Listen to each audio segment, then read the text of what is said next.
Many of Australia's oldest homes have been altered and augmented over their long histories, as new owners have added rooms and closed-in spaces for growing families and other practical needs. But often, those changes and additions have been unsympathetic or downright ugly, and sometimes those changes hide a hell of a lot of what's wrong with the original structure. So what happens when you buy a 200-year-old farmhouse and unwrap a series of unsightly layers to reveal a historic heart that's a precarious, small and relatively plain structure that seems intent on falling down? Is a restoration even going to be worth it?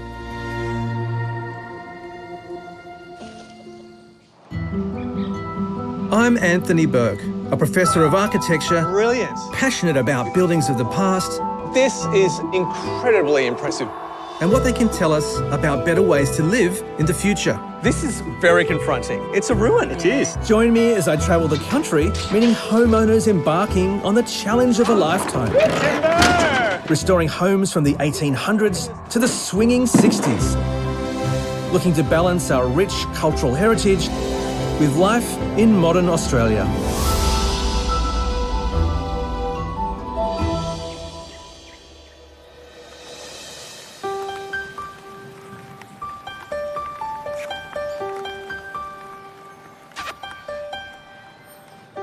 In a whisper-quiet saddling yard, in a whisper-quiet pocket of the New South Wales south coast, Kelly Dunn and her very good friend Archie are having a quiet conversation. Boy. It's quite amazing to have such a big animal, you know, and you build up such a trust with them. Boy. To be fair, Kelly does most of the talking, but Archie's replies are unmistakable. Fluent, faithful compliance. They adore each other, and it shows. Horses have pretty much always been my favourite thing, really, for as long as I can remember. They're big, huge, strong animals, but I find them very peaceful. And it doesn't really matter how much of a bad day I've had. I always feel better if I go and spend some time with the horses. It's no exaggeration to say Kelly has made horses her life. She turned her affinity with them and affection for them into a number of careers. As a jockey, I was riding in the Sydney tracks, had some winners at Randwick, Warwick Farm, quite a number of winners. I knew it was never going to be a long-term career, but I loved it while I did it. Kelly then joined the police force and became a mounted officer as Sydney hosted the world at the 2000 Olympics. There were so many highlights from anything from working under the New Year's Eve fireworks to doing all the football events, and you get to go to a lot of sporting games, so it was a good job. I enjoyed it. Horses might just be the best thing to happen to Kelly, but one fateful day, they became the worst. Changed the course of everything, really. I ended up having a really bad fall from it was a trial police horse. It wasn't actually a police horse, it was a new one that had come in for trial. I actually fractured my top 4 ribs, my collarbone, my left shoulder, completely shattered my shoulder blade and had several fractures through my thoracic spine. I've had years and years of ongoing surgeries from my spinal injuries and shoulder injuries, and the injuries are lifelong. I have to manage it on a daily basis. Rebuilding her body and her confidence has been an arduous process, but incredibly, it hasn't deterred her from another confronting and complicated and potentially painful rebuilding project. Bringing this 200-year-old teetering farmhouse on 8 or so rolling hectares back from the brink. What I was looking for was land for the horses, land for me. I just love being in the open space. When I came out here for the first time, I walked away and thought, there's no way I can take on this. But then I started looking into the history and I couldn't let it go. It's just peaceful, it's calm, you can feel the history in the place, I think. Even though sort of everything's falling down, it has a weird charm about it. Kelly bought the property known as Shannon View in 2024 for $810,000. It's just outside the coastal riverside town of Moruya, a 4-hour drive south of Sydney. But importantly, there's accommodation and some willing helpers nearby. Mum, Lindy, and Dad Peter are 20 minutes away at Churros Head.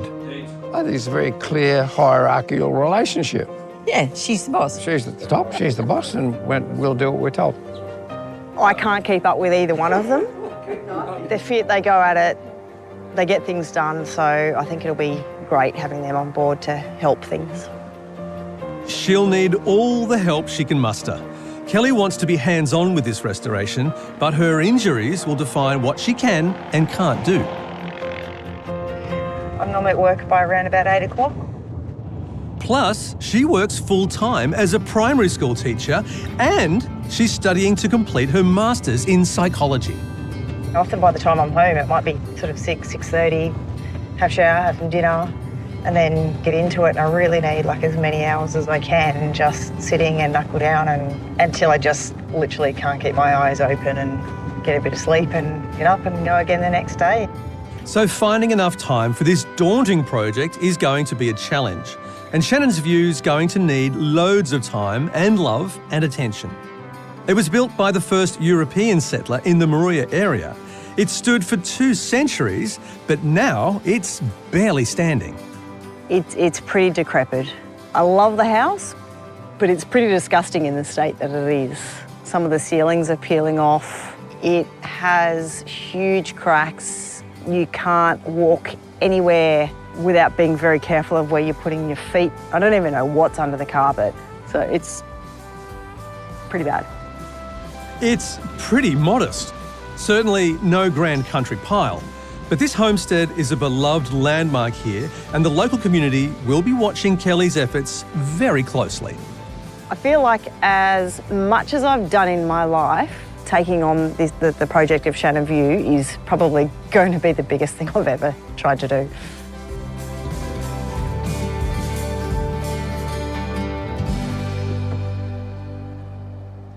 Oh boy, heritage hiding amongst the ruins, I think. Hi, Kelly. Hello, how are we? Oh, very well. How are you doing? Good, thank you. Great. Welcome. Thank you very much. Lovely to meet you and lovely to meet your dream. It absolutely is. Yeah. What did you fall in love with, if I'm... The cobwebs. Yeah, I was going to say, it looks like a bit of a mongrel at the moment. I know it's very old, like 1820... 1829. 29. That's very old for us. So I can see that kind of part of it lurking behind this awful built-in veranda space. Yep. So how did you just kind of get past that and say, yes, this is the one for me? I don't really know. I actually tried to talk myself out of it many times, just thinking I'm crazy, it's too big a project, don't do it.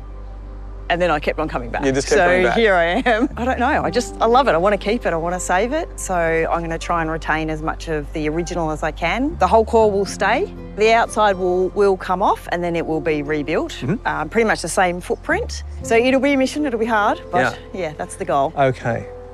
Well, I can see the beautiful old pan tiles here. I can see the chimney falling over. A few things out here. That looks very precarious. Yeah, so I can see underneath all of this, there's some structural stuff to be done. That's my assumption already. What's it like inside? It gets worse as we go. Come and have a look. I'd love to see what's going on. You'd expect over 200 years, respective owners might add, augment or restyle for extra space, or out of personal taste, hopefully sympathetically, not in outright hostility. So this is the veranda area. Oh, this is nasty. It's not great, is it? Not great. No, I mean, all of this then gone. Yep, and it will come back to an old open-style Georgian veranda. Nice. Okay, so all gone. Some heritage reinstatement to be done. That's this beautiful space out here. Yes. What about the disaster that's waiting in here? I can tell already. Right, so this is the main living area. Doesn't get much better in here, does it? Not really, no. Probably worse. It's a pretty modest footprint, really. You can really tell there's been a lot of lives through this space. Absolutely. This is the room. Like, it all pretty much happened here. Yep. You came in, took your boots off, and you ended up here. The fire was on. This over here, though, This is what's got me a bit worried. Concerning. Yeah, this has fallen off already. Ooh. And the more I point, the more dangerous it gets. It's actually very damp. It feels damp. Yeah, ouch. So have you done an inspection all around the walls then? No. I'm very scared. And I'm standing on a very spongy floor here, which makes me think, oh, there's a lot of demo to probably be done now. Have you taken up the carpets? We've only taken them up in the corners, and really you can just see dirt, and there's a lot of plywood under it, so it hasn't been taken up in the middle here, so it's going to be a little bit of an experiment when that all starts to come up.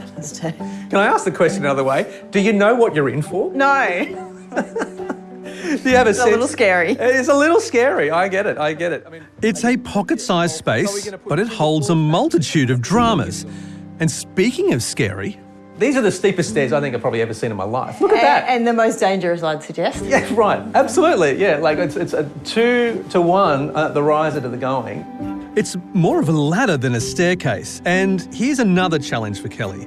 How to introduce a compliant staircase, a more graduated climb from the postage stamp of a living room. You need climbing gear to get up here.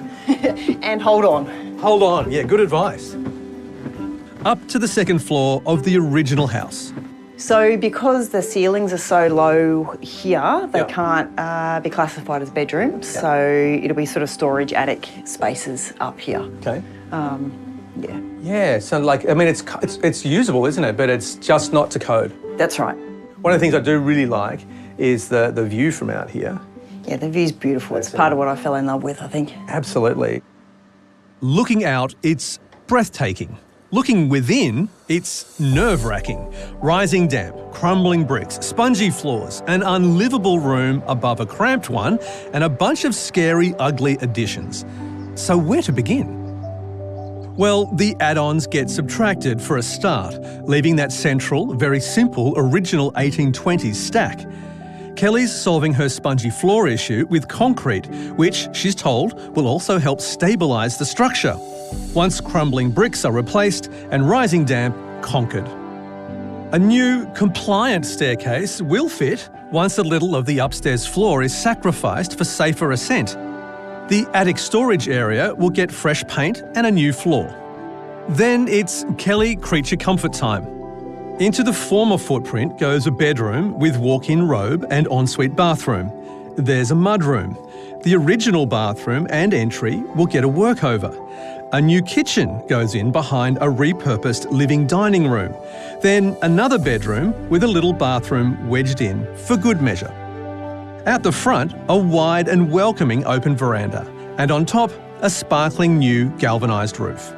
So a colonial cubbyhole becomes something of a 21st century TARDIS. Amazing amenity for the space. How are you going to treat the old and the new? It's one of those classic questions I talk about a lot. Yeah. But in this instance, you don't want that kind of faux, restoration or faux Georgian. You want something authentic.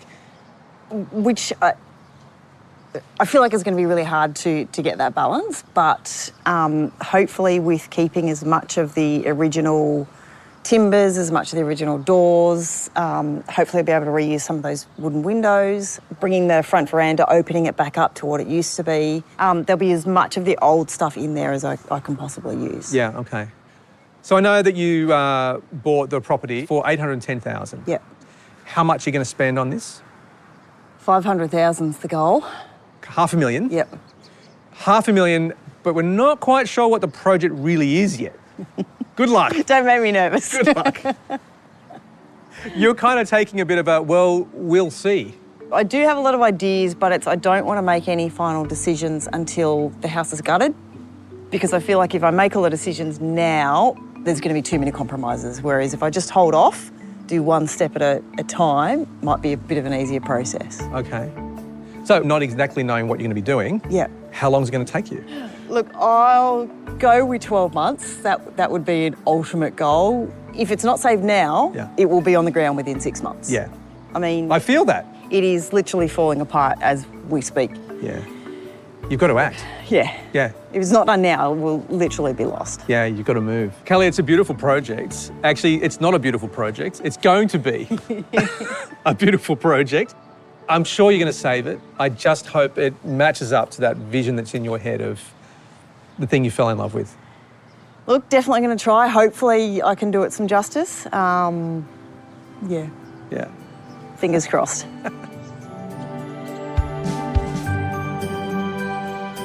While Kelly's heart is certainly in the right place, there's always a precarious balancing act with restoration.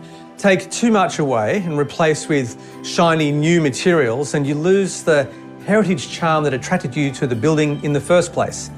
And finding that sweet spot can be hard.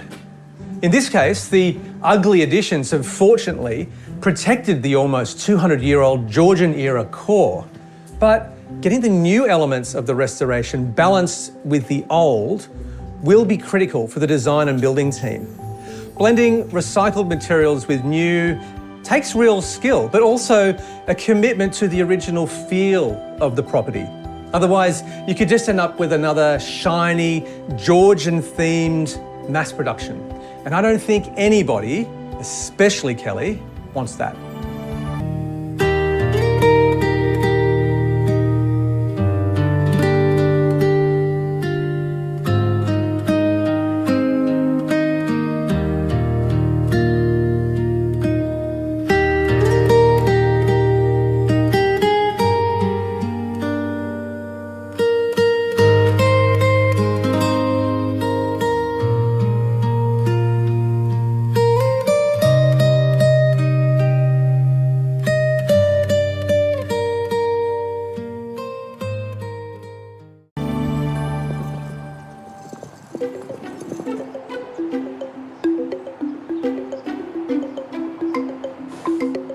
For Shannon View's shaky, shoddy additions, it was going to be a case of what brought them tumbling down first.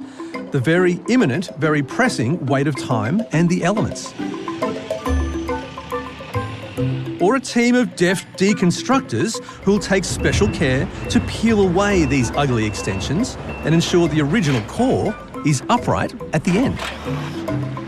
Thankfully, they're here in the nick of time.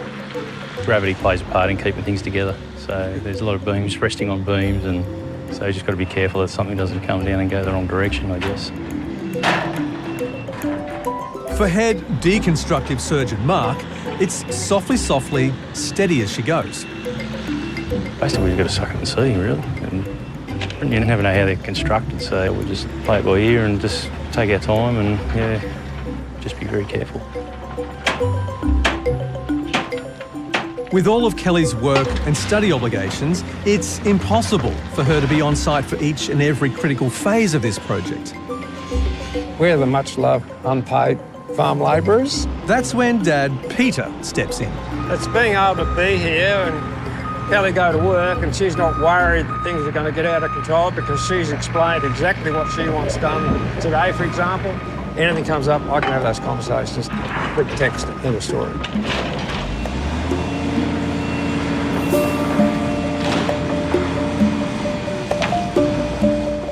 Funny, I thought that today I'll be standing here really shaking every time they started to do something. But they're being really careful.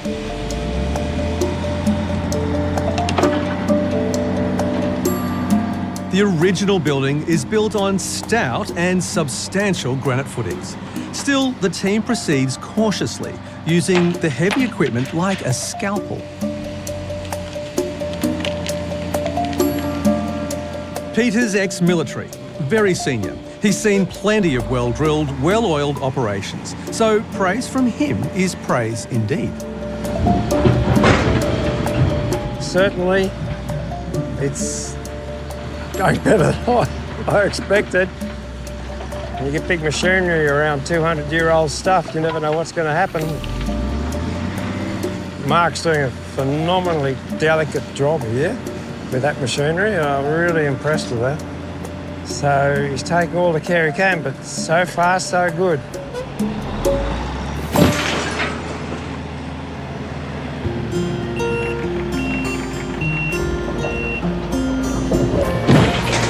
Hi, darling. Hello, how are you going? Well, we're going okay. It's gone really well so far. I'll show you. It's gone. It's gone, that's right. The house is still standing. Woo. Oh, wow, how exciting. So it's pretty amazing, isn't it?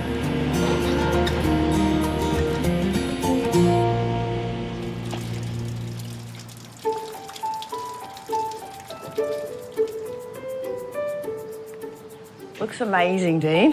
What are we going to do with it? Can we keep it? Well, it's just floating in the breeze now, and we've got some serious rot in this joist. In this one here? Yeah, so it's got to be replaced. With the dust cleared, the demo has uncovered hidden layers, walls behind walls. I'm just amazed that this wall was under the previous wall. I feel like we just have to keep it. Are we going to be able to? I think there may be some cracking, but we've got enough to work with. And as Kelly and builder Dean figure out how to save the delicate, degraded timber, there's an added reason she's keen to make the most of what's here. Because this, to me, is beautiful, and these... Yet another layer. Under old wallpaper, backing that plays directly to Kelly's own passions, horses and racing. A hidden collage of turf reporting and racing forms from the early 20th century. This is the one with a date on it. This is a cool one. 1915 racing. Is it Wyong? One race is at Wyong? Wyong? So that's pretty special to me. Yeah, nice. This one's actually from the 1915 Melbourne Cup, which I just think is amazing. I'd really like to keep this piece, and if it won't go on the wall, I might frame that one because I think it'd be pretty cool to keep a couple in a frame. I just can't get over the fact that most of it is the sports section with a lot of the racing history, which, being an ex-jockey, is right up my alley. Yeah, it's actually too far gone. You can see how much rot is in here. This is kind of all the unexpecteds that I was expecting, all the rot and the what can't be saved. I wasn't expecting to find anything beautiful that we can save under it. Exactly, yeah. Dean will attempt to preserve as much of the timber and the sports memorabilia as possible as he dismantles this wall, then builds a new, sympathetic but solid weight-bearing one to underpin the sagging upstairs floor. Kelly will try to incorporate the salvage materials elsewhere in the restoration.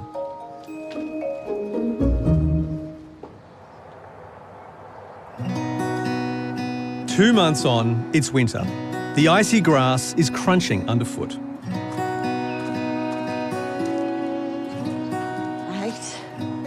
The horses are rugged against the chill. These south coast mornings are freezing. So the concrete pour goes in today. You can see the underfloor heating, 0 degrees outside. I'm pretty happy to be having some warm flooring in here, so I think that'll be good. Stripped to its barest components, the original cottage looks like it could teeter over in the merest gust of winter wind. The new concrete floor is a structural imperative. Originally, I really wanted floorboards because obviously that's what they would have had, but every recommendation from the engineers came back with the heated concrete flooring will help to dry the bricks out over the years and maintain their structure. So the concrete decision was actually a structural one. It's better for the old bricks. How many hours do you think it'll take to do this? All day. Yeah, right, wow. Yeah.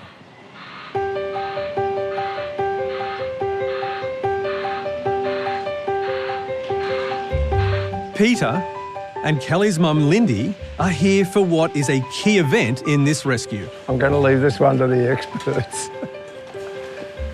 It's going well. It's kind of getting exciting again now, so... Oh, it is, yeah. Yeah, I can't sort of believe it, actually, in lots of ways. No. Well, what fascinates me is that here you have something that started in 1829, and here we are with laser levels and all of these mod cons there, which we can't do without. Yet these guys did all of this just a bit of water in a glass and things like that to level it up. I find it amazing. They must have known something, because if they build something like that and it's lasted 200 years, We've definitely got it easier, and I just can't help but be so impressed with the ingenuity, determination. It's just beautiful. Away from site, Lindy and Peter have been helping Kelly compile a history of the cottage. They know the original owner, Irishman Francis Flanagan, was up against it, building his colonial dream home. But he did manage to pull some strings and muster some help.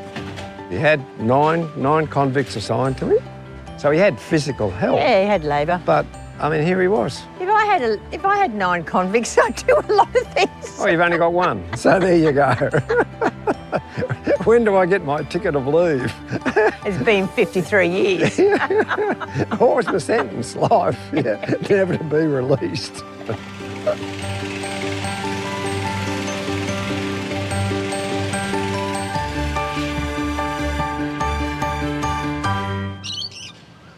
He arrives in Sydney on the 2nd of June in 1827 on the Aurelia. Yeah, Aurelia. He wanted to become a farmer. Lindy and Peter's holiday house in nearby Turos Head has become a busy specialist research centre on the subject of Francis Flanagan, Irish tailor turned aspiring colonial farmer. There's a letter here to the Land Board. Oh, okay. What did they got to to the say? Land Board.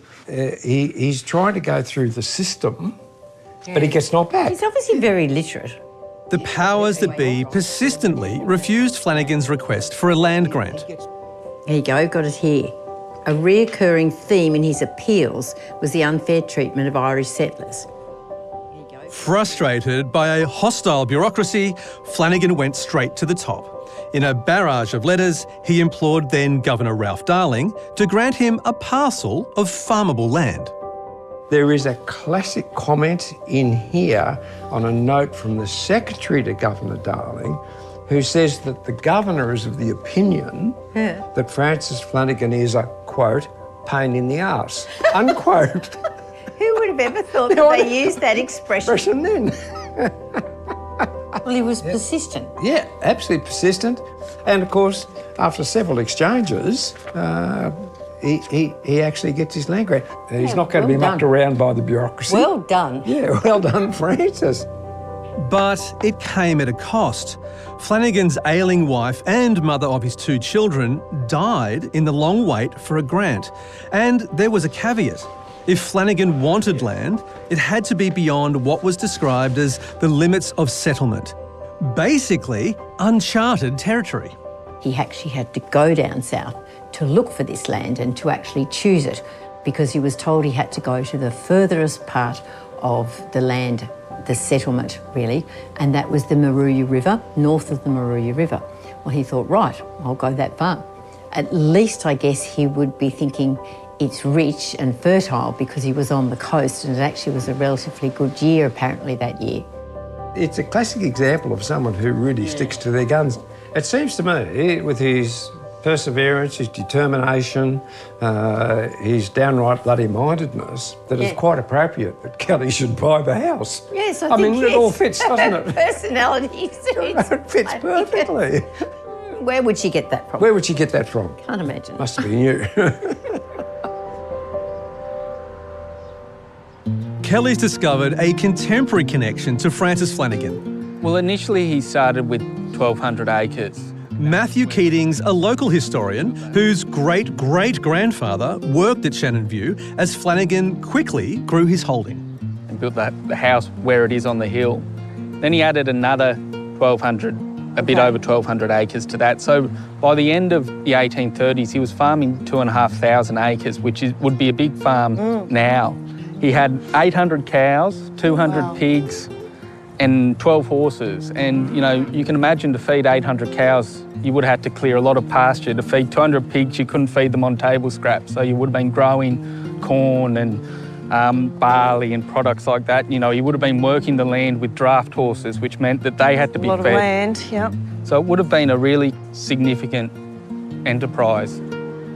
Moruya would eventually take shape in the mid to late 1800s as the farming and fishing communities grew. Today, it's a lively riverside town and a popular regional holiday destination. Francis became a magistrate and was really quite a pillar of the community. Despite his profound influence here, Francis Flanagan's grave in the local cemetery is relatively modest. The headstone notes his second wife, Bridget, a convict transported for stealing sheep. He died in 1863, and by that time he was a very well-respected pioneer of the area. Yeah. He started a very strong Irish Catholic community here in Moruya. By that time, the population of Irish Catholics in the New South Wales colony was only about 25%. Here in Moruya, it was about 50%. Wow. And, that's all because of him.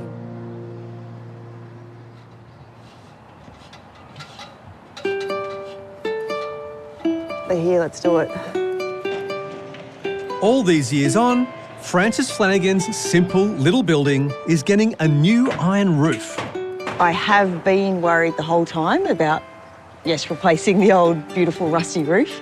But as you can see, it's already gone, so I'm sort of over that phase. I can't wait to see that roof go on. So excited. Not without its challenges though, working on the old timbers that have shifted and skewed over the years. There could be a nightmare like that. If the actual frames are running out, I've got to keep my sheet straight in the gutter line. And if the frames are running out, they're going to want to twist and warp, and then it doesn't marry up at the other side, and it could be fun. This is an aspect of the project that will radically change the nature of the place. But swapping out the rusty old patinaed roof and all the history it represents with shiny new tin is a must-do if Kelly's going to be able to harvest a potable and sustainable supply of fresh water. No, we're running good now, so we will be able to creep it a little bit. We've seen how cold it gets down here. That thick layer of new insulation will be working hard in tandem with the new heated ground floor. Actually, it looks pretty cool. It's not too bright. This has been one of my biggest fears, that it just looks horrible on the old house, but I actually think it looks all right. I'm happy with it. I think we're doing well. The old rusted sheets will find new purpose, patching outbuildings and boxing garden beds. This is a salvage, reuse and repurpose operation, as much as possible.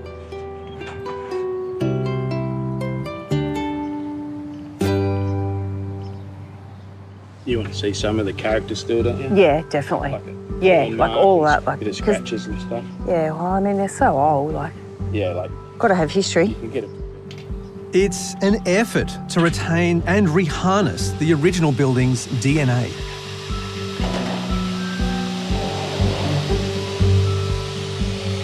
I was all about all the bad things that I'd find when we started ripping it apart, but this is one of the best things that I found. Originally, I wanted floorboards downstairs because that's what would have been there, but I chose to have the concrete for the preservation of the walls and a few other reasons. But to then find these upstairs underneath the carpet, it was an awesome find. So yeah, it's really important to keep these. These beautiful old boards will go back where they came from. And with the new roof providing protection from the weather, some of that internal work can get cracking.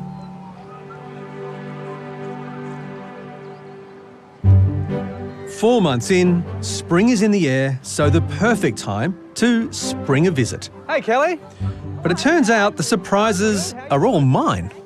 Where's it all gone? My cost-saving strategy, knock half the house down. Oh, wow. I mean, you really kind of got stuck in, haven't you? Yes. I mean, the character of it has changed enormously with all of that curtilage gone now. Nice new roof up there. That's got to feel very satisfying. The rusty roof was something that I loved about the Yeah, property. yeah. I didn't really want to change it. But now that it's on, I do love it. Yeah. It's not too bright, I don't think. It'll settle down pretty quickly, though. Yeah. The new chimney. Looks good. Doesn't it look good? And I'm actually, at this stage of the build, I'm a little surprised to see it so well finished. I thought it'd still be kind of in process or, but so that's great to see. The crumbling bricks and mortar that were collapsing and setting Shannon View's chimney on a precarious lean have been replaced, and now it's as straight and steadfast as the newly supported walls of Francis Flanagan's little house. So you can see the metal angle braces that have gone in the whole way along. Yeah. This beam through here looks pretty serious. So some good hardware's gone in to stabilise the building is what it's looking like. The beam actually is sort of like it is now. It will be exposed, but it's got a hardwood piece that goes over the front. So that will match to the stairs are going to be wood. Okay, so now we've got steel and concrete and heritage fabric. That's right. Okay, interesting. So we're actually kind of setting up a really interesting sort of palette of the new being inserted inside the old. Yeah. Yeah, and how to kind of keep those two things reinforcing each other rather than competing with each other. That's right. That must be on your mind, I'm sure it is. Oh, it's tricky. Yeah. It's very tricky. Such a small space with so many materials. It's like a mixed media collage crammed into a tiny frame.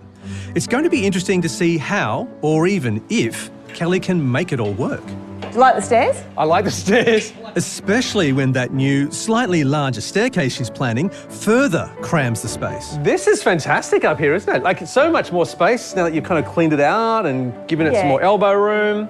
Don't the floorboards look fantastic? They look beautiful. So that was what was under those horrendous layers of carpet that was up there before. Oh, this is going to be fantastic, this space up here. Okay, so now comes yet another challenging phase, the additions. How to add comfort and scale to the original house without gobbling up all its historical charm.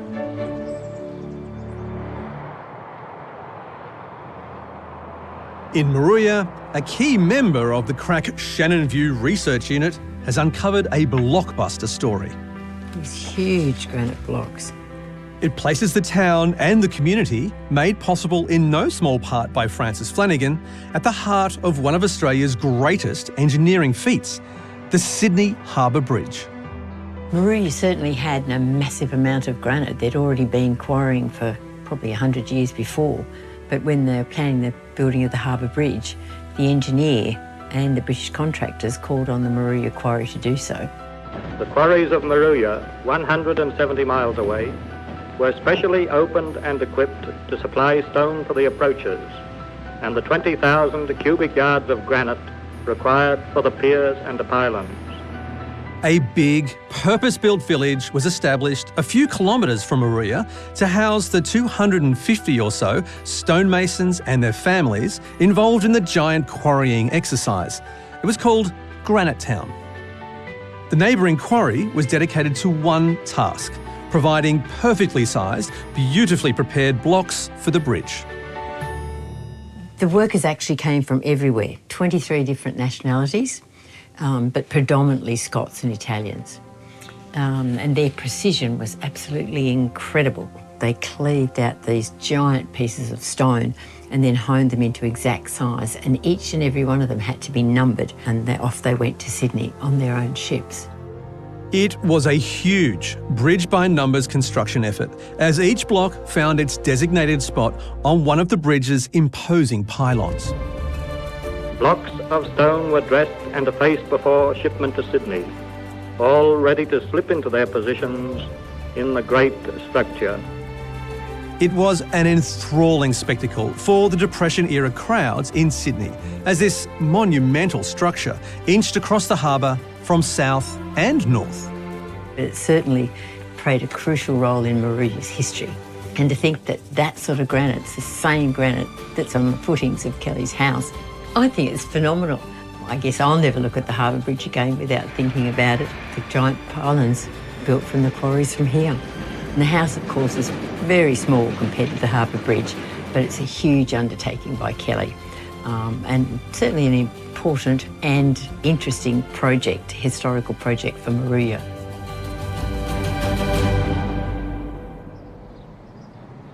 At Shannon View, the fanning footprint of Kelly's extension has now become readily evident. A new concrete pad wraps around the original building, and plenty of timber framework is up. But despite all the engineering work, the steel and the stabilising, the original structure is still presenting headaches. This wall was originally covered up. These bricks have never been exposed like this, so there was always something over them protecting them, and now they're so brittle Unstable cladding and plaster was stripped off the bricks in the early demolition phase. So these 200-year-old handmade bricks have been exposed to the elements for more than 6 months. My biggest fear with the wall is that I lose, well, the whole lot or even a part of it, because the 200-year-old bricks is what makes this house. And it's the whole mission, essentially, is to save them. So the longer it's open, the longer it's exposed, the bigger the risk that I'm going to have to replace bricks or even a portion of it could fall down. Saving it means getting it solidly rendered, but a specialist tradie has been difficult to find. They are crumbling before our eyes, so we've had lots of issues trying to find a renderer who will actually do the job. We've had a couple, Kelly's found a couple, and then they've pulled out. So yes, there is a worry, and that's a big worry, that these bricks might crumble too far before someone gets to fix them. We were very worried at the start for Kelly that she wouldn't be able to get the trades that she needed when she needed them. So there's been a nervousness, and Kelly's had to live with this tension all the way through, that in order to repair the damage of time and neglect, that we had to run the risk of the house hemorrhaging. So it's been nerve-wracking, and we've got to make sure that we move pretty quickly to get them rendered and stop the weather eating away at them. If I lose the bricks, essentially that's the 200-year-old house gone. So, trying to save it. Meanwhile, the work that can go on goes on. Roofing the extension should at least keep some of the weather off the unstable bricks. I think that should be enough for us. Just flick it round, turn round, just go round there.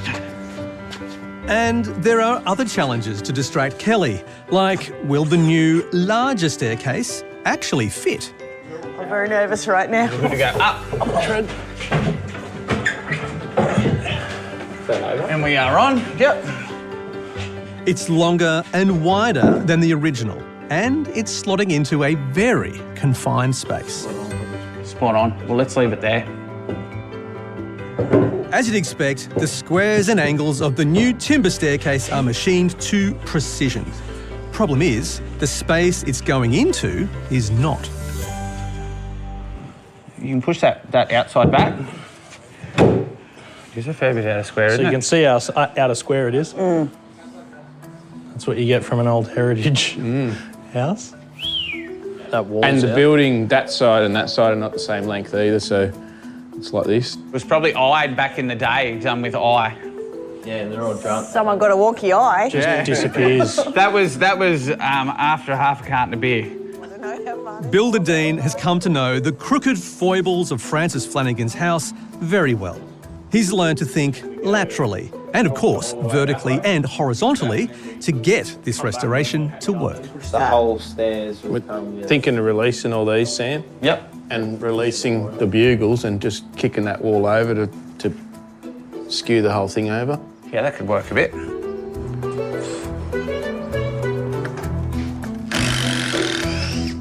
How are we looking on the inside? It's good. Inside's good.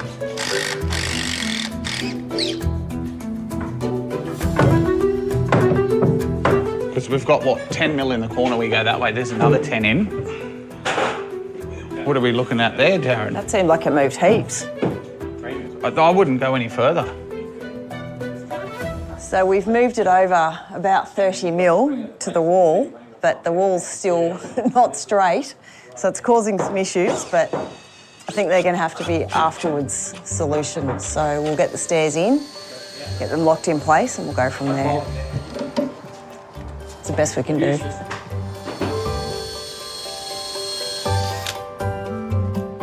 Just somewhere there. Yep, right, yeah. Awesome. Can I walk on it yet? Go for it. I've been busting to do this. Actually go upstairs. Ow. I'm ready to move in now. Not so fast. Kelly and her team have made good progress in 7 months, but there's still plenty to do within her 12-month timeframe. And those precarious bricks remain exposed.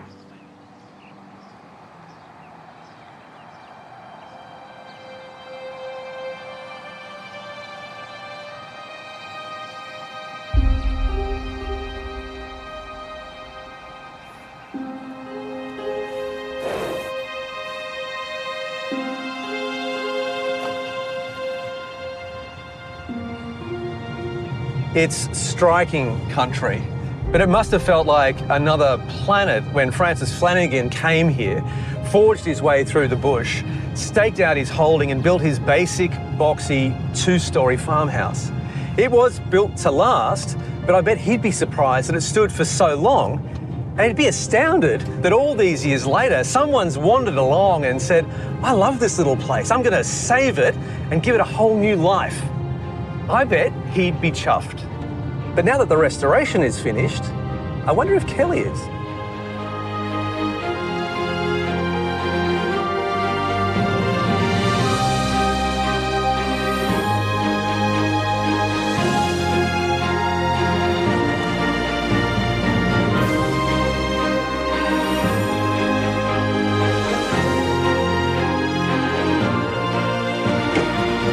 Kelly!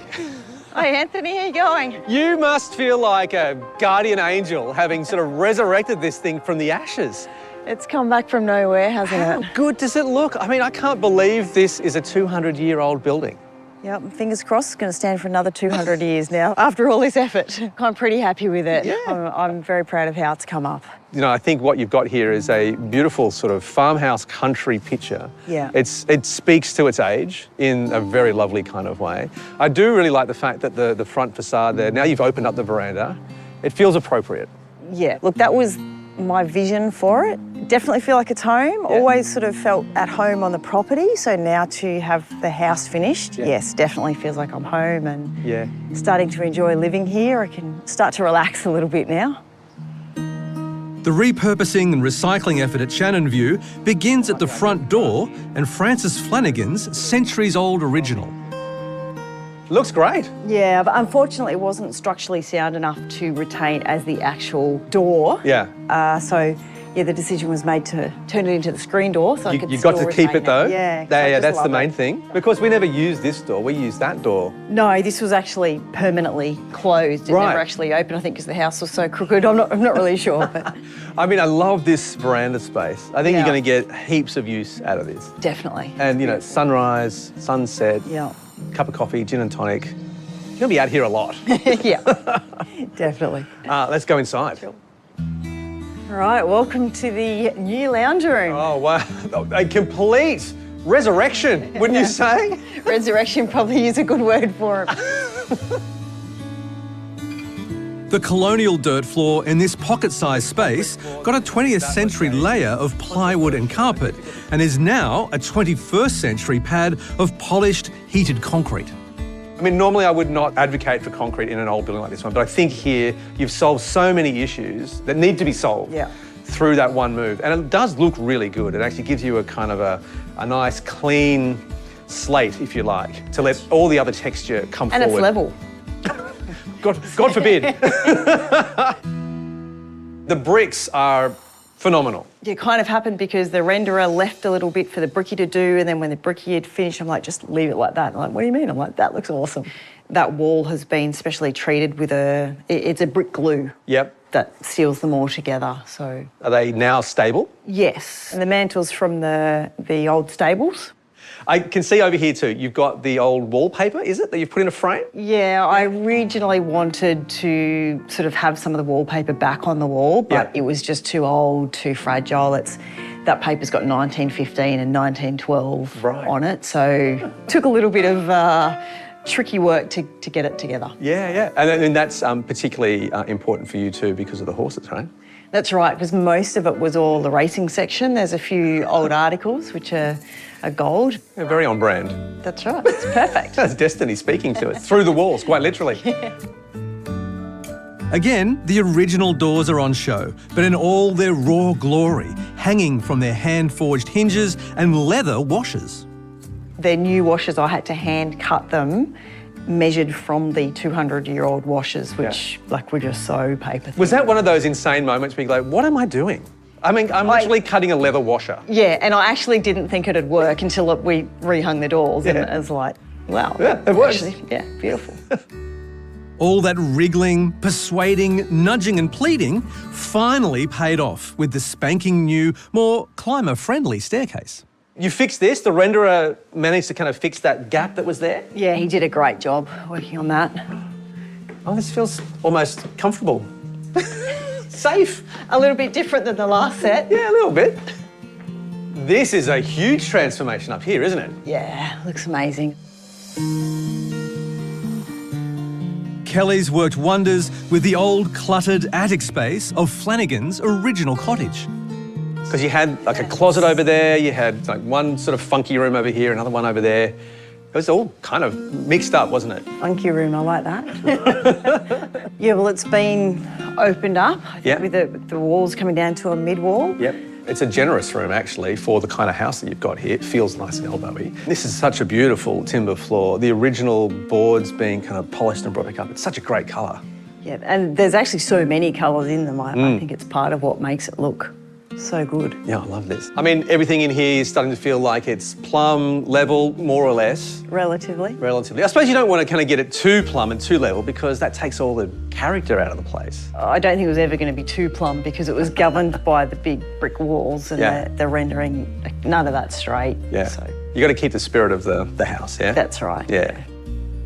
Of course, the upstairs-downstairs of the simple 1829 house now forms the core of Kelly's extended home. All the comforts fanning into the footprint of the demolished veranda and ad hoc add-ons, now far more comfy and coherent. A simple but neatly appointed kitchen, a guest bedroom, an ensuite bathroom, a mudroom for when Kelly's mucked out the stables and is making for the snazzy new bathroom off the main bedroom. I suppose the most beautiful thing about this particular room is from here you can see the paddock where the horses are. Yeah, that's probably one of my favourite parts of the whole thing. Yeah. So in the mornings when I wake up, they're standing right there at the gate waiting for breakfast.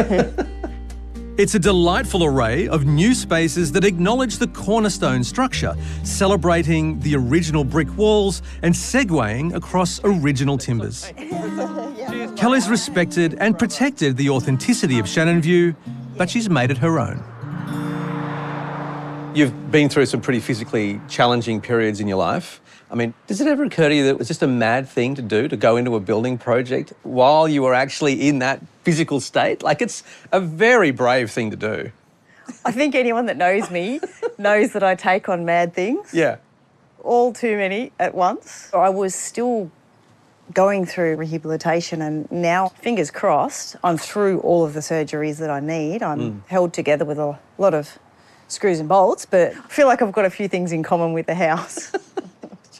Yeah, I can be in the saddle at sunrise and sip some cocktails at sunset. Who doesn't want that, right? That's right. Your mum and dad, they've been a huge part of this project along the ride with you. Yeah. How's it been working with your mum and dad so closely? Look, they've been great, and honestly, I wouldn't be here now this far along if it wasn't for them. Oh, look, there were a few moments, but we ironed them out. Yeah. You started off with a budget of $500,000. Yep. So where'd you end up? Pretty close to 600,000. 600, yeah, okay. So not 20% over. Too bad. Yeah, not too bad. Yeah. The overage, what do you put that down to? I had to put the extra steel in. Yeah. The extra beam had to go in, and so it was just kind of the on-flow effects. Yeah, and I remember you saying 12 months, I think, was your initial timeline. Where have we ended up? Bang on 12 months. 12 months, so you actually came in on time? Yep. Nearly to the day. I'm still a bit shocked. I definitely was very thankful for the amount of local trades that jumped on board, and when I said to them something crazy like, you need to do that next week, they turned around and said, sure, we can do that for you. You think maybe it had something to do with your dad being in the military? Potentially. He drives a pretty tough... tight ship. Tight ship, that's right. So what do you think Francis Flanagan would think about what you've done here? I think he's pretty happy with things. Yeah. That's my feeling. Funnily enough, one of my friends suggested a séance to see if we could bring him back to actually get his thoughts on the matter. Not sure that we're going to pull that one off, but it'd be interesting to hear what he had to say. Yeah. Well, if you do get in touch, let us know, will you? I'd be curious Sure. to know what he had to say as well. So, I mean, with all this, again, congratulations. It feels like you've given yourself a beautiful place to kind of finally have a rest. Yes. Finally take all this in, this beautiful place that you've got for yourself. Yes. Surrounding yourself with the landscape, your horses, the lifestyle that you imagined, and you've saved a beautiful little piece of Australian history, which is a total bonus. So good on you for doing that. All right. Thank you. It's pretty relaxing being here, I must say. It's pretty good.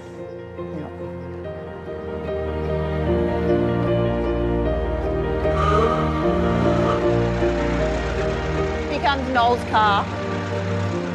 Hello. Congratulations. Thank you. Oh, it's an apple tree, so it's for the horses. I thought the horses can benefit too.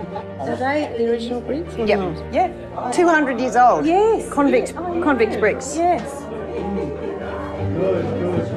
It's amazing that I get beautiful sunset and sunrises. Yeah, because the colours, the light changes. Yeah. That is just a picture. Yeah.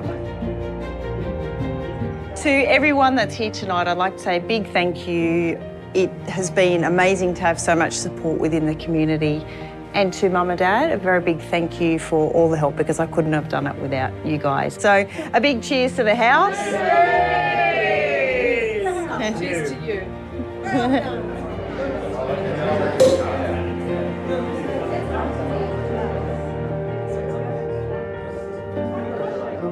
Kelly's never been able to pin down precisely what it was about this tumble-down building that first got her in. There was just something about it.